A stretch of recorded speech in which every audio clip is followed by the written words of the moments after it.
Testing, testing. 1, 2, testing. Okay, we are at a roof inspection. Actually, this was a ladder assist. So this particular one, we met a Crawford adjuster. That's going to be your first assignment, essentially, when you arrive on site, is to greet the adjuster. So you want to arrive on time. Adjusters are very pushed for time, so it's important to be early if you can, but be on time. You want to debrief with the adjuster, so you want to introduce yourself and just ask them, how can I help you? I'm here to help you. So ask them exactly what they're looking, what their expectations of you on a ladder assist are. So then they'll point you to the direction. Typically it's going to be the roof. You're going to help them with the roof, and they'll head inside to scope out the interior, and more than likely the exterior, while they leave the roof to us. So okay, so step 2 is preparation. Before I start this, I just want to kind of keep checking if this thing is turned the correct way, and I see the time movement. We're good. Okay, so preparation and supplies. Once you have greeted your adjuster, you're gonna start suiting up to head to the roof. So we need cougar paws. Cougar paws are needed to grip the roof. Typically they're a couple $100, but well worth the investment. This is the most dangerous job, in my opinion, on the planet. So you got to be safe. You got to take care of yourself, number one, and you do so by investing in some cougar paws. You need a tape measure. Sometimes you have to measure the pipes, or if I'm looking right here, I see this aluminum ridge vent. If that's damaged, then you would want to measure the linear feet of that, or the circumference or the radius of the pipe jacks, the HVAC vents. So a tape measure is required. Chalk, I typically bring 2, because that's another thing. You want to make sure you have everything that you need prior to getting on the roof, because it's a task to get down off the roof, especially when you got 3 stories. This wouldn't have been too bad. We got our shingle gauge, and the thing that I'm missing is the pitch gauge. I gave it away to one of the inspectors on the last one. You also make sure that you bring sufficient ladders. In my professional opinion, I think a 32-foot extension ladder is something that will make you more marketable. So that's a 32-foot, will allow you to get on almost every 2-story that's out there. And then I have a 22-foot Warner ladder that is also very versatile. I'm a big guy in telescope ladders. I just don't feel that sturdy when I'm on them. And so we got the ladder. We've got the pitch gauge that we're missing, the shingle gauge. We've got chalk. We've got measuring tape. We've got roofing shoes. You also want to make sure that you have a bungee cord. So I'm gonna go ahead and set up this ladder. You want to make sure that you strap to the gutter with the bungee cords. All right, so let's set up the ladder. Ladder safety, super important. A ladder is essentially your lifeblood to this job. Make the most of it until we're maybe one day replaced by drones. We'll see.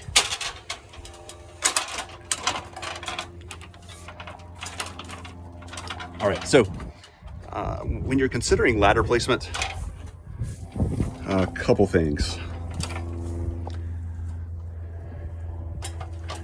You want to try your best to set up on grass. So if you were to fall from this roof and you have grass or something soft underneath, you're going to fall on grass. Hitting your head on grass as opposed to hitting your head on concrete could mean the difference between you living through the fall or dying. So you want to consider that. Here, the only option where it's all grass is in the back, and that's going to mean that I have to set up a 2-story. So you definitely have to kind of triage your thinking on which is the best method. I'm going to make sure I'm still recording and facing the right direction. Okay, I still see the time clicking. Okay, so ladder considerations. You also have to consider the gutter. There again, I'm a substantial guy, so you don't want to do any more damage than you started with. So I'd like to set up closest to the end as opposed to the middle, and the reason being is I have 2 gutter nails that are going to support, and got the edge, which just the physics is going to be a little bit better than if I were to set up in the middle. You're going to have a lot more give in the middle, so you want to consider that. Let's see, ladder angle. The ladder's angle is probably one of the most important things that you need to consider. If your ladder angle isn't steep enough, you could potentially fall backwards. And of course, if you have it too, I guess, narrow is for lack of better terms, then it could slip from underneath you. So the way to check your ladder is you're going to put your feet. Oh, I got to get my cougar paws on. Get ready to go. I've got to get all my supplies. One other thing I wanted to point out is you have to make sure that you secure your ladder.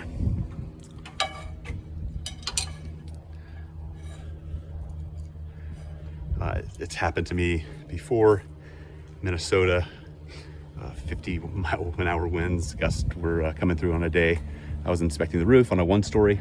Thank goodness it was a 1-story because my ladder blew away, and I didn't have my cell phone. The insured was gone, so I was essentially stuck on the roof.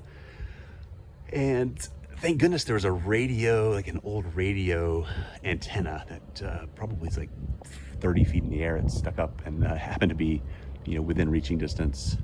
So I used it like a little mini ladder, and saved me a lot of embarrassment. But I could have saved it if I just would have bungeed my ladder to the gutters. All right, I'm putting my cougar paws on.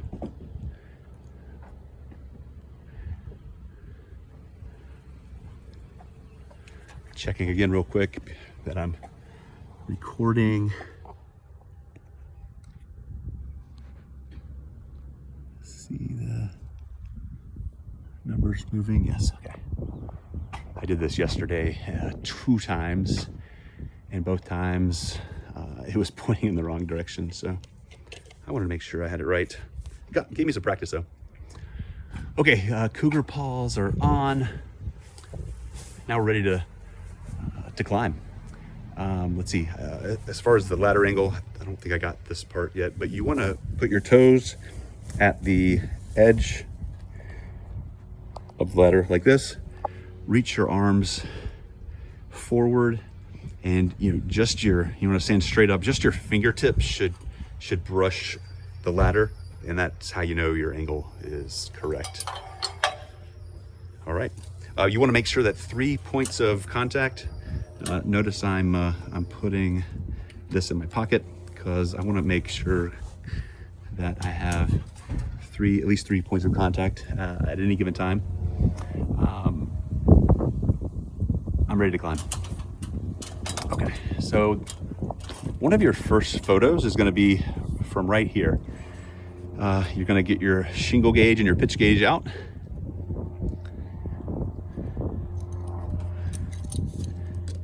Sometimes this ice and water shield, you don't want to force these shingles very hard. If there's not any that's coming up right near the edge, you don't want to force them. So we'll get, I'm sure there's going to be another opportunity to get that shingle gauge shot. But this is also the time that you would get your pitch gauge. So you're going to pitch gauge those Johnson ones and then take a photo. Tick. So those are the two, and then layers. So there again, I can't really get a layer shot until I get a little bit of give here.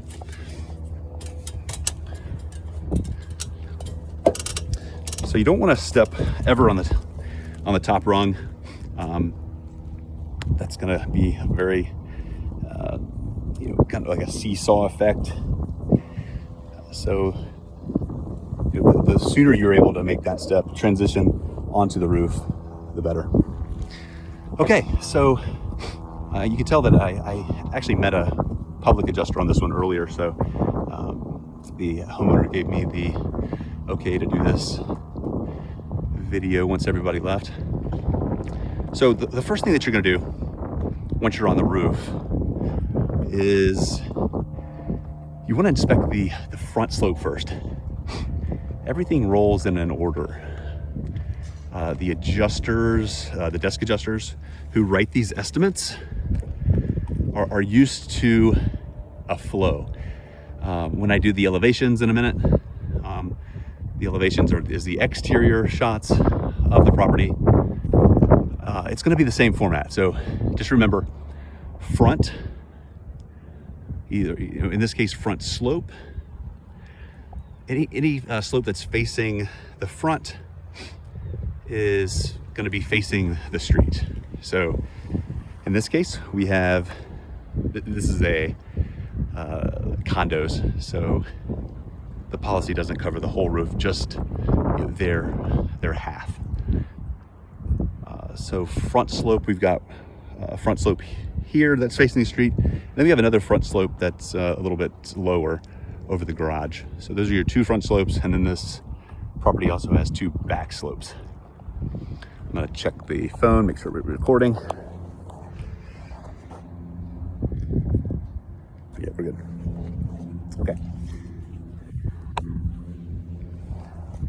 Okay, so next, we have identified the front slope, and what I was saying before is when we get down to the exterior, it's the same thing where we want to inspect in an order of front, right, rear, and left.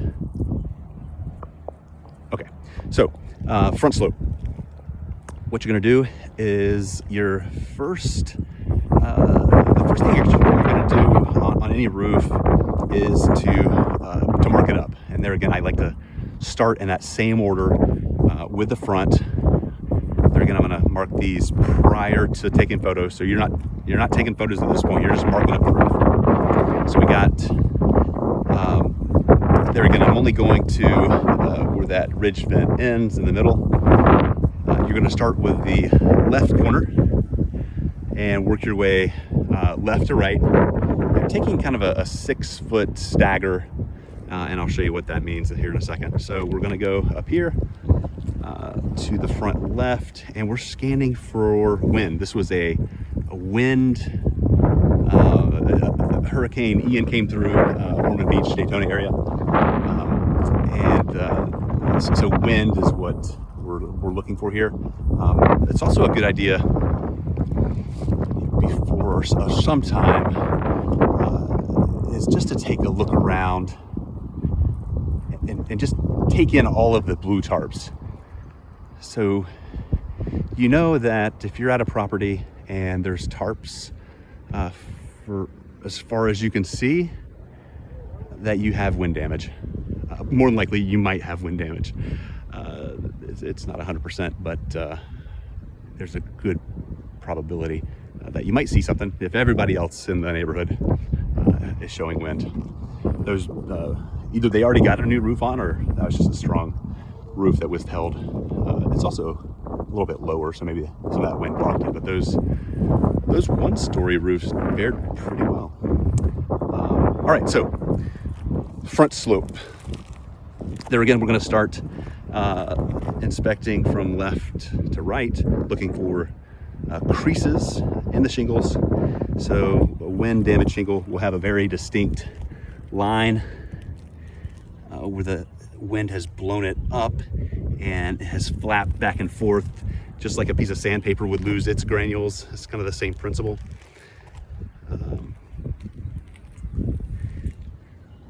Just noticing what I thought was wind damage, but it's not. It's just a different color of shingle. But we're gonna start looking for wind left to right. Let's start. I'm about 6 foot down, scanning for wind. Crease shingles. Here's a crease right here. It's a little bit different, but you can see where the granules, wind got underneath there, started flapping it. So that's one damaged shingle.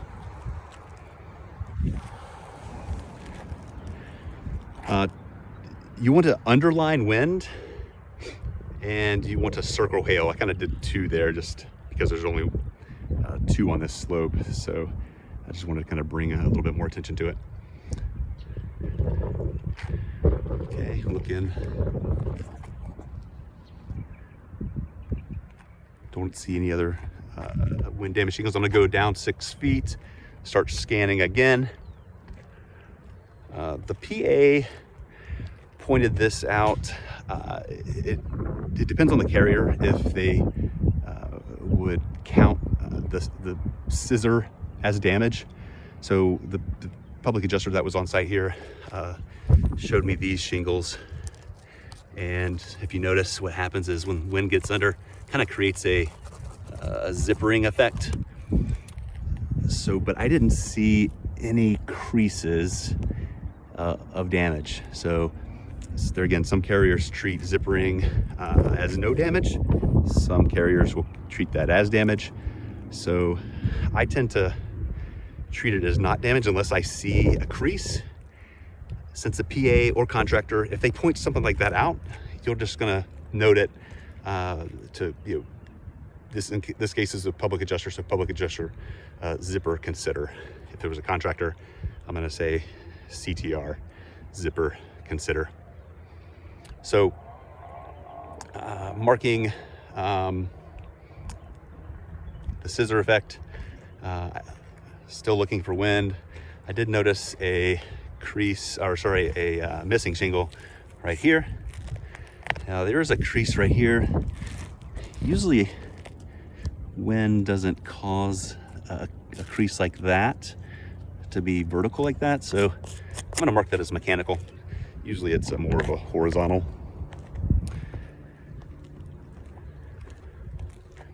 Okay, so I'm gonna go another 6 foot down, and I'm gonna scan again for wind.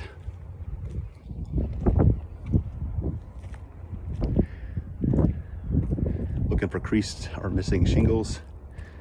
Don't see any other ones. Never get too close to the E or the rake. A good rule of thumb is you see this distance a couple feet away.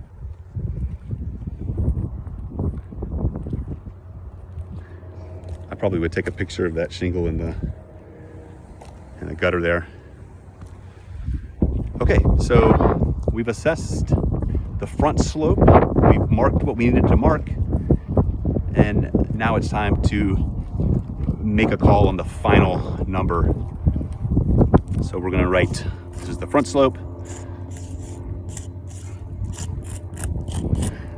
Wind equals 2, hail equals 0. I just like to get in the habit of writing wind and hail. Okay, so now we have this slope complete with markings. We're gonna go to the rear slope. And this slope is a little bit more damaged, as you can see. I'm gonna take a second to make sure the video is videoing. Yep.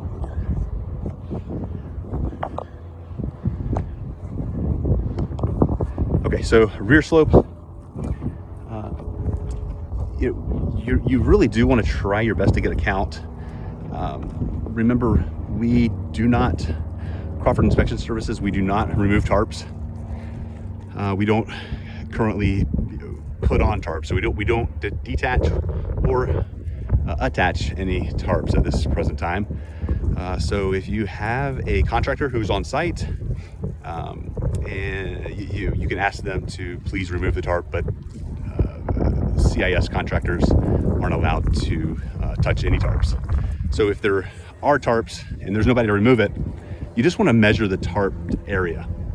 So measure the tarped area. This public adjuster was nice enough to remove the tarp so we could see, approximately how many wind damaged shingles that there are. So in this case, what I did is to measure the amount of, looks like they tacked down some ice and water shield over this, or some sort of underlayment as a kind of additional barrier. So I measured that 20 by 8, 15 by 14, and I just kind of a guesstimate of the number of shingles was over 100 in that area. So in this case, the wind is very easy to see. Let me see if I can show you what not so easy. So this probably will have, yeah. So notice how when this shingle started getting blown by the wind, that it left this very distinct rip line toward the front.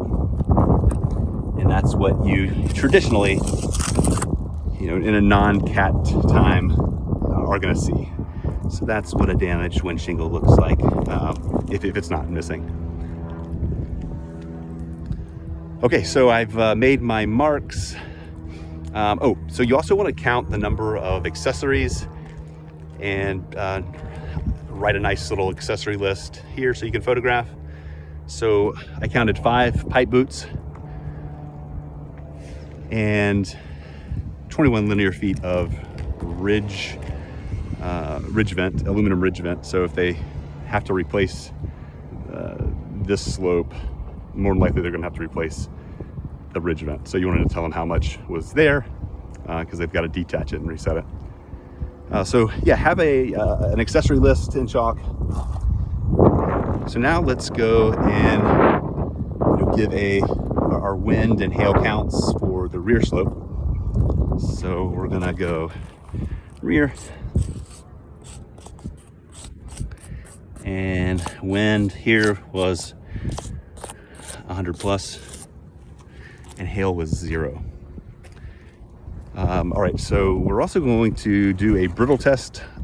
You want to ask the adjuster if a brittle test is needed for the potential client. There again, certain clients have different rules of thought on the brittle test. Some view it as they're potentially damaging the roof more by doing a brittle test.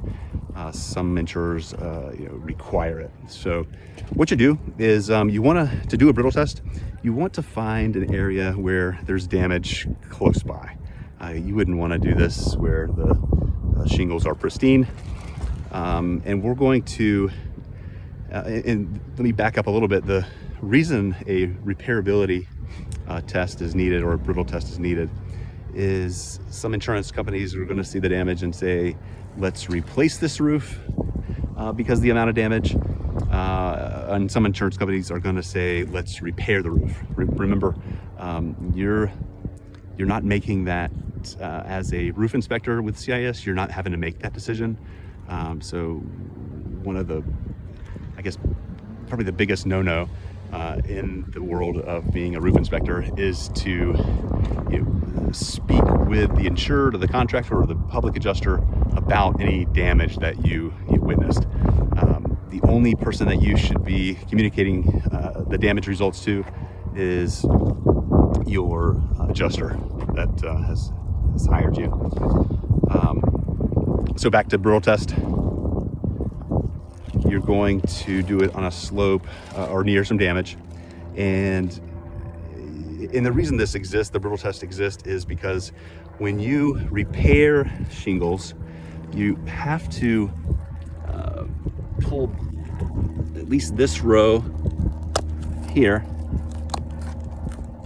And I'm doing this because this is already damaged. I wouldn't do this if it was pristine. But you have to bring the shingles to about this angle to be able to repair it. So what happens if the shingle is old, it becomes potentially unrepairable. So what happens is if you bring that shingle to a 45-degree angle while repairing it, that sometimes can be a result. So in this case, these shingles are fairly new. So I like to point like this is the one that I'm going to be doing this brittle test on. So I'm going to lift it up 45 degrees. And if there's no granule loss here, like here, then this passes. But if you did this brittle test and you noticed granules start to loosen and fall off here, then it failed. So that would tell the insurance company that you're more than likely going to have to replace the entire slope as opposed to repairing this. So in this case, as bad as it looks, it actually potentially can be repaired because it's pliable enough, it's new enough. Okay, so now we are ready to take the photos. So we've done all of our marks with the chalk. Now we're ready to take the photos in the app. I'm gonna check and make sure that I'm still recording. And we are. We're good.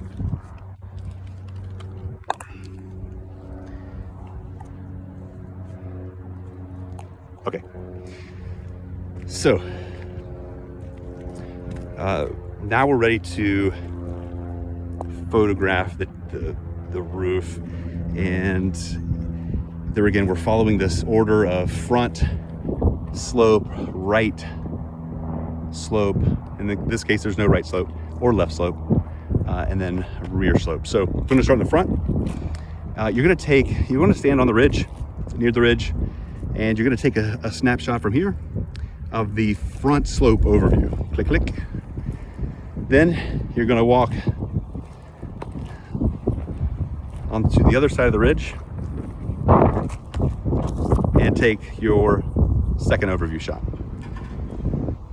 Click. Okay, now the next shot is going to be your test square shot. If we had a test square here, we didn't do one since there was no hail, but it's going to be kind of an overview of a 10 by 10 area. In this case, I'm taking a picture of the front. It also is going to show the condition of the roof. You don't want to be too close yet, but you want to give kind of an overview of what the front slope looks like. So you're going to take one from here, click. That's going to be kind of your test square or condition. And then you want to kind of zoom in and make sure that you are clear about which slope you're telling the desk adjuster about. And here we're talking about the front slope, and we're looking for 2 wind. So the next 2 shots that should come in the chronological order is where the damage is. So where are these 2 wind damage shingles on the front slope? So one was here. So we want to go about 5 foot here, click, and then one close, click, and then we're going to go here to the second wind damage shingle. There again, you're going to want to do one from about 6 foot away. Here, click, click. Make sure you're always given perspective, so you know, let the camera angle kind of go off onto the other roof, and maybe as you can see, this is the front slope and where it is in relation. Maybe get a far enough shot to where you can capture the ridge. So one shot from here, 6 feet away, click, click, and then close up, click, click. All right, so now we're going to look for things that, you know, were potential hail, maybe disguised as hail, but or wind in this case. That's what I meant to say is wind, but you can see here things that it might look like hail. In this case, this is actually the neighbor's roof, but I just wanted to show you. This is blistering, and it's where there's no granules in that area. So if you had crushed granules, that would look more like a hail damage shingle, but we'll get more of that in the next video. Okay, so we're taking pictures of things that could be considered wind or hail, but aren't. So I'm going to point out in this case where the PA had wanted me to take a picture of this zip ring effect. So I would take a picture there again from like 6 foot. Okay, this is where the PA said this was wind, and then I'm gonna get a little bit closer. I'm going to get a shot of the zip ring here, and also I'm gonna just kind of get a close-up of the front faces of these shingles to show that there is no creases. I don't see any creases, I don't see any damage, just the fact that they were loose. There again, some insurance carriers will call that wind and some won't, so that's why you would write for PA consideration or contractor consideration. Okay, so we got a couple things. Mechanical damage. These are things that just don't line up with storm-related damage. So I mark it with an M. You're gonna get right here, they're about 6 foot to click. Get a close-up of the M and this mechanical, unrelated to the storm damage there. Click, click. And I probably there again would go and take a picture of that blistering. Okay, so, and of course you wanna make sure that you get next the accessories on that slope. So you would click a picture there, close enough there to, you can just show that there's no damage. Okay, so now I'm ready to photograph the rear. Probably going to start on this side. Remember, you want to each sides of the ridge. Click, click, rear slope overview. Walking to the other side.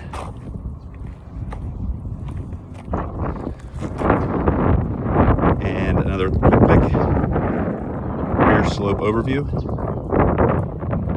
Then taking the test square or the condition if there's no hail. So I want to get closer to this area where I chalked it. You want to be maybe 10 foot away here. To show a condition of the roof. Click, click. There again, we want to hone in on, tell the desk adjuster, this is where I see damage. We're looking at the rear, and I found 100+ wind damage shingles. Click, click. Now I'm going to show, the next photos will be where am I getting this 100+. So I measured this area of where the tarp was. It's 20 by 8. Probably want to get a few close-ups. This is obvious damage, so it's not going to be too hard to show that there's a lot of damage up here. 15 by 4 tarp area. Click, click. You're going to want to photograph all the accessories. Click, click. This adjuster earlier wanted me to measure the roof, so those are the measurements. That's what you're seeing here. We want to photograph the accessories on the rear slope. So I'm gonna go click on the pipe boot, click on the pipe boot, and then also we want to just show no damage to the aluminum ridge vent. So click here, and oh, the brittle test we want to photograph. So when you do the brittle test and you're photographing this, you're going to go, I've already explained this, but you're going to take the picture. There you can point to which one that you're going to be lifting. You're going to lift it up to 45 degrees, take a picture from this angle that you lifted it, take a picture, so take a picture before you do it, take a picture during, and then take a picture after. If there is no granule loss here, then it has passed. Okay, so now we are done with the rear slope.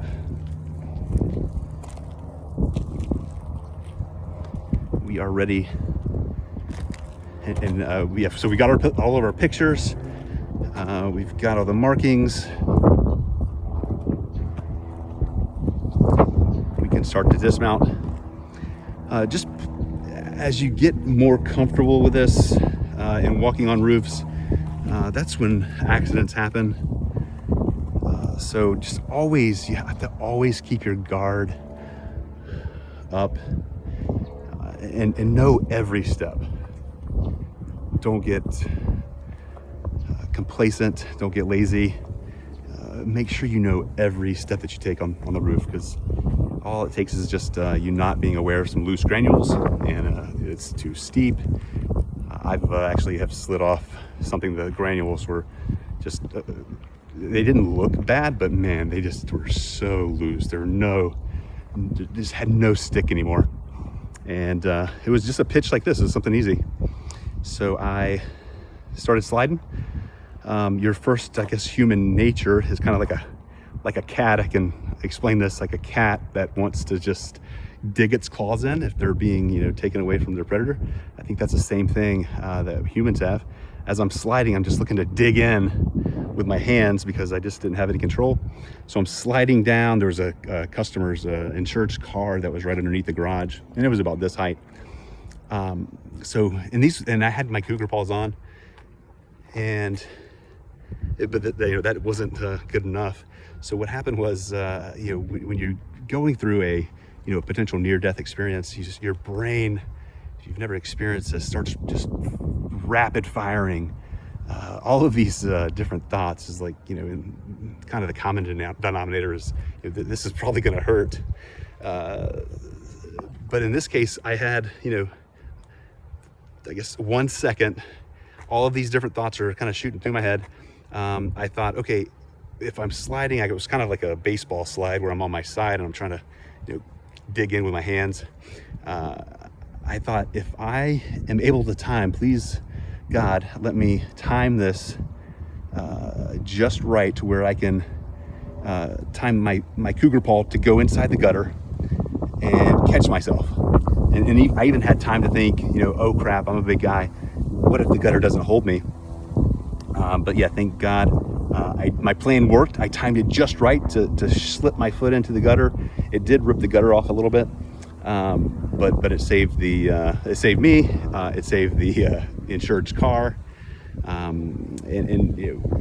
When that kind of stuff happens, as an adjuster or as a roof inspector, please don't hide it. If you damage something, I mean, that was it's a great save. Yeah, I damaged the insured's gutter, but it could have been a lot worse. I guess the point there is, if you break something, the worst thing you could do is hide it, because that is when it comes back and bite you.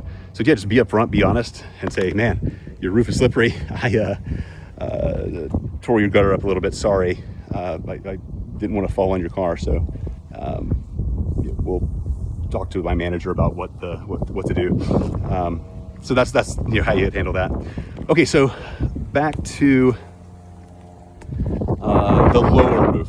Okay, so we're going to want to do the same thing here, where we've got a whole nother front slope. So gonna climb to the ridge on the left side and click, click, front, lower, overview. And then another click here, front, lower, overview, front, lower slope overview. And then we're going to get a test square. There again, since we didn't have hail, there's no test square, but just get that general region. Click, click. We're gonna tell the desk adjuster, I want them to know I didn't find anything on this slope. There's no wind damage, 0 wind, 0 hail. And now we start looking for things that might appear to be damage, but in fact are not. So here we had some mechanical damage. I'm gonna make sure I'm still recording.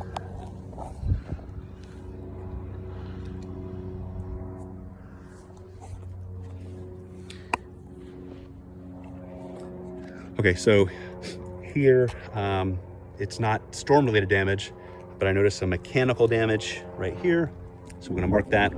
Sorry, we're just photographing that, photographing the blistering, and we had some more mechanical damage right here. Click, click. And now you're done with the front. There's no accessories on the front slope of the lower to photograph. So now we're gonna go to the rear. We're gonna start rear lower slope, click, click. Go to the other side of the ridge.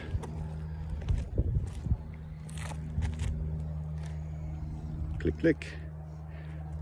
Rear lower slope overview. Now we're gonna do a test square.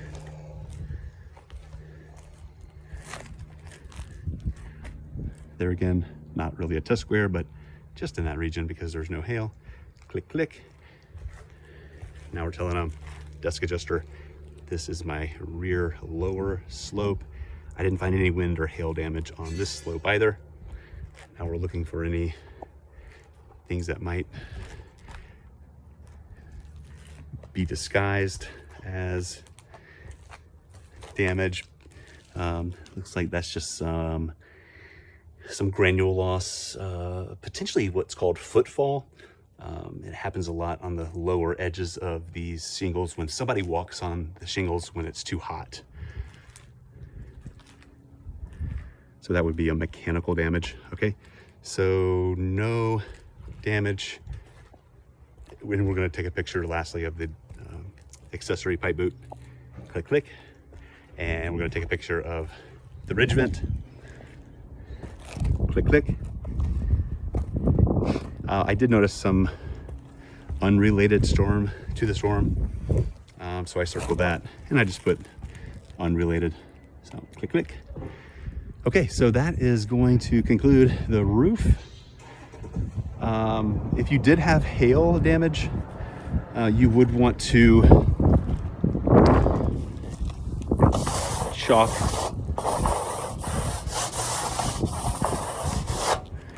the accessories like this, and you would see very distinct, round dings. Also, it's a good idea to take a shot of the gutters, since the adjuster's not going to be getting up on the roof. If that's why they've hired you, it's a good idea also to snap any kind of gutter damage that you might see, especially if it's a hail claim. The hail dings will be very distinct along the lip here, and also it leaves divots. So actually you can see, sometimes you can see them from the inside, but also the divots sometimes you can see better from the ground. Okay, so dismount on the ladder. We are going to, there again, the transition from getting on and off of the ladder is the most dangerous part. So do note that, and I think I forgot to mention this, that you have at least 2 rungs above the eave. So that's just a no-brainer. Don't try to skimp on that. 3 is probably safer. but I've got like almost 3. Like the rung is almost even with the gutter line. So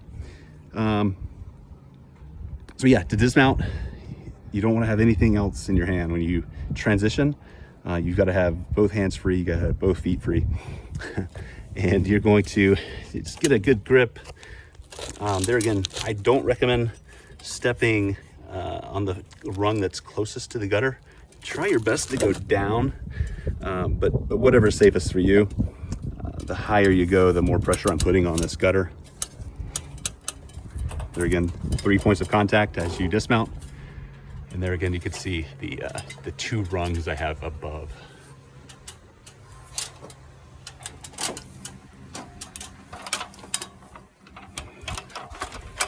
Okay. So it's sometimes easy to be careless of ladder placement. Make sure that when you're setting the ladder up, that you don't lean it on anything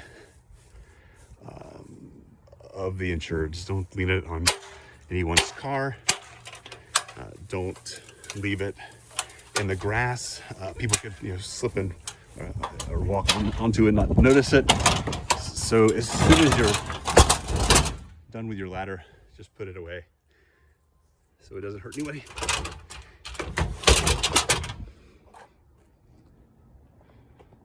Okay, I'm gonna check and make sure we're still recording.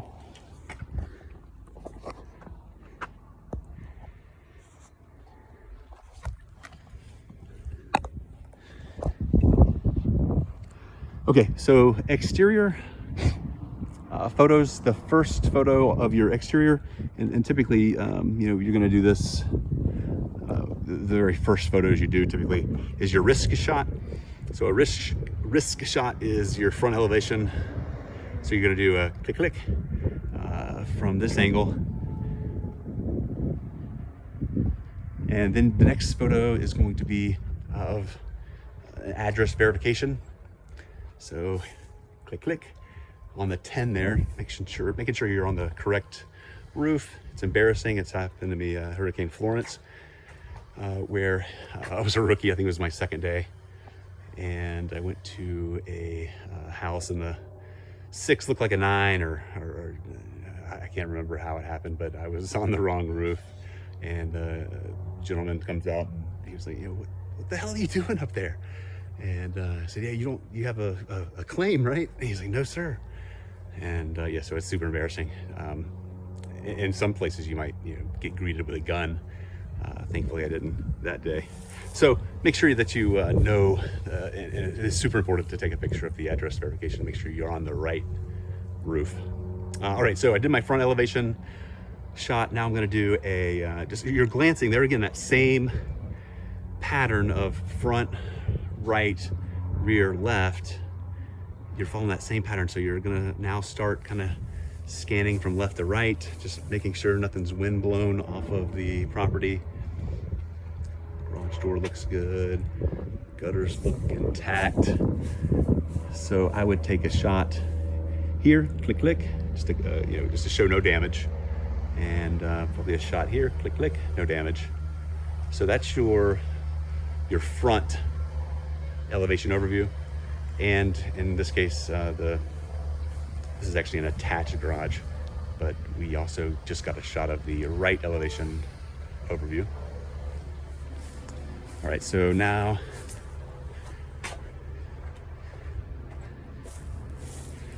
even though you might be tempted here to take a photo of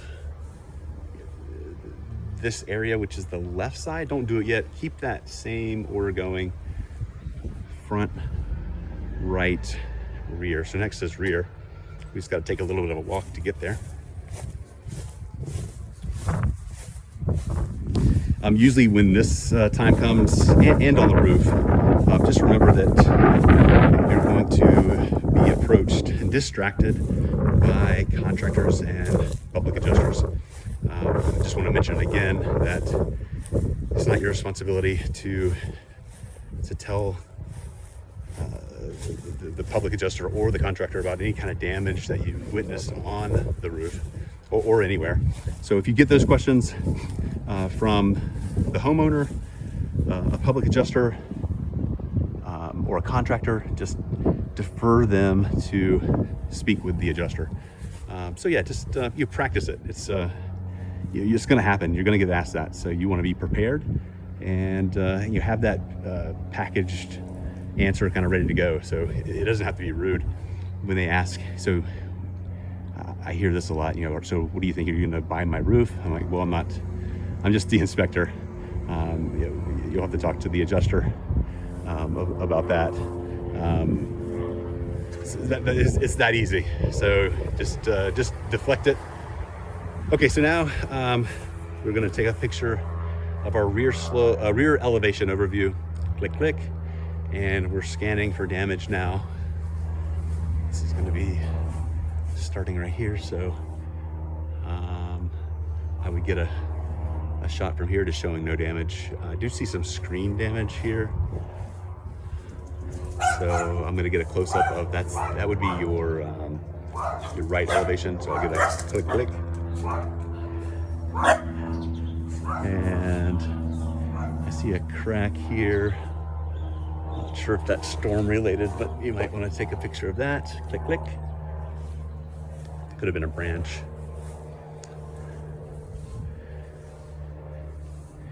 And another click, click, showing there's some soffit that has blown out here.